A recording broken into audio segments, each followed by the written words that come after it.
Welcome everyone to the Global War Watch Network. Here's something to think about. India's weapons are quietly changing the balance of power in one of the world's most volatile regions, and few are paying attention. So today, we're going to pull back the curtain on what's really happening, why it's such a big deal, and how it's literally redrawing the geopolitical map. But hey, before we get into it, if you like getting clear, no-nonsense analysis from the front lines, do us a favor and hit that subscribe button for the Global War Watch Network. It really helps us out. All right, so this whole story kicks off with a massive arms deal. But, this is about so much more than that. It's really about a huge strategic shift that's underway in the South Caucasus. We're not just talking about selling weapons, we're talking about projecting power. Okay, to really get what's at stake here, we've got to know where we are on the map. We're looking at the South Caucasus, and specifically Armenia. Now, it might look small and landlocked, but its location is just incredibly strategic. It's a critical crossroads, sandwiched right between Russia, Turkey, and Iran. So the big question is, what exactly is India sending over? Well, it's a major upgrade for Armenia's military, and what's really key is the variety of the systems. You've got the Pinaka rocket launchers for, saturation fire. Then there's the Akash system, which is replacing old Soviet-era air defenses. And you've got these long-range ATGS howitzers, which are perfect for that mountainous terrain. But here's the crucial part. Armenia is also getting Swathi radars to pinpoint enemy fire and Zen anti-drone systems. And that's a direct lesson learned from the 2020 Nagorno-Karabakh War, where drones were absolutely decisive. And the scale of this deal? It is just staggering. Since 2022, the contracts signed between India and Armenia are worth over $1.5 billion. Let that sink in. This is not some minor transaction. It's a massive strategic commitment. And this really drives home a critical point. Armenia has now become India's single biggest customer for finished weapon systems. This isn't just about a few sales anymore. It's evolving into a full-blown strategic partnership. Okay, but why is all this happening right now? That's the real question. To get that, we've got to look at the existing power bloc in the region, an alliance that's been getting stronger and stronger for years.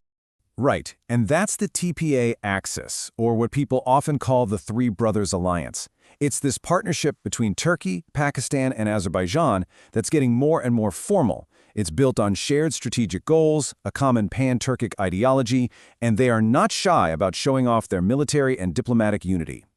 And believe me, this isn't just talk. The alliance gives real, concrete support for each other's biggest priorities. Turkey and Pakistan, they were firmly in Azerbaijan's corner over Nagorno-Karabakh. And what happens in return? Turkey and Azerbaijan back Pakistan's position on the Kashmir dispute.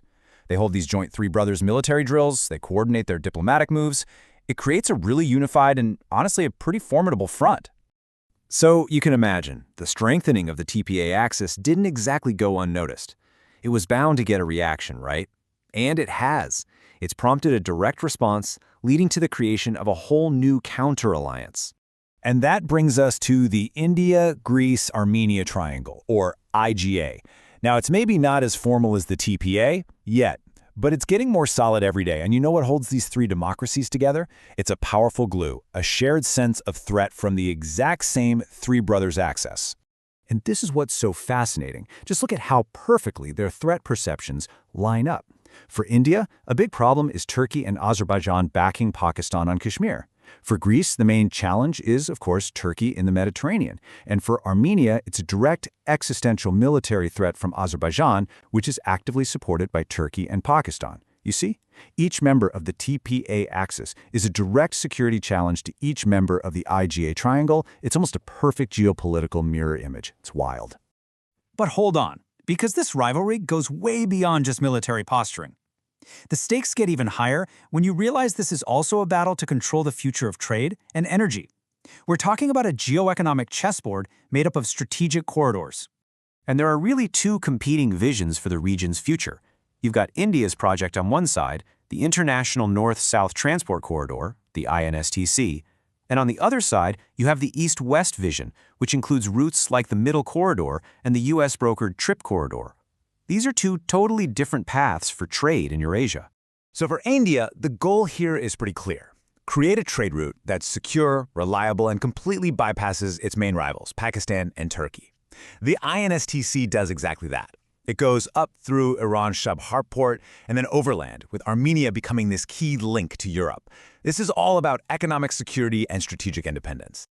The competing vision? That's the Trip Corridor. Now, this one is backed by the US, and it's designed to connect Azerbaijan to its Nakhchivan exclave right through Armenian territory. So what does that do? Well, it strengthens the TPA Axis by physically linking Azerbaijan and Turkey, and it lines up with Western goals of creating an east-west route that cuts down the reliance on Russia and China. It's a classic geopolitical chess match. So what does all of this actually mean on the ground? Well, these arms deals, these new alliances, these competing corridors, they're all forging a brand new reality. They're changing the diplomatic math and the entire balance of power in the region. And no surprise here, Azerbaijan has formally protested these arms sales. Back in July 2023, a top official basically warned that what India is doing is hindering peace and leading to the militarization of Armenia. That really shows you just how seriously Baku is taking this whole thing. India's response, on the other hand, has been, let's say, measured, but very firm. The official line is that, yeah, they have good relations with both countries, but they also have a national policy to promote their defense exports. It's a very clear signal that India is all in on this new role and isn't about to back down. So if there's one single thing to take away from all this, it's this. India has fundamentally changed its foreign policy. It's gone from being one of the world's biggest arms importers to a major exporter. And now it's using its defense industry as a real tool of foreign policy, acting like a strategic player, balancing its rivals thousands of miles from its own borders. Which, of course, leaves us with a huge question. As these rival blocs, the TPA Axis on one side and the IGA triangle on the other, get stronger and arm up, is this new balance of power actually creating stability, deterrence? Or is it just setting the stage for the South Caucasus to become the next major global flashpoint? That concludes our look at this emerging geopolitical shift. Thanks so much for joining us. Hey, if you found this analysis valuable, it would be a huge help if you could like, share, and subscribe to the Global War Watch Network. So what do you think? What's next for the region? We really want to know your thoughts, so drop them in the comments below. And make sure you join our community on social media to keep the conversation going. All the links for that are right there in the description.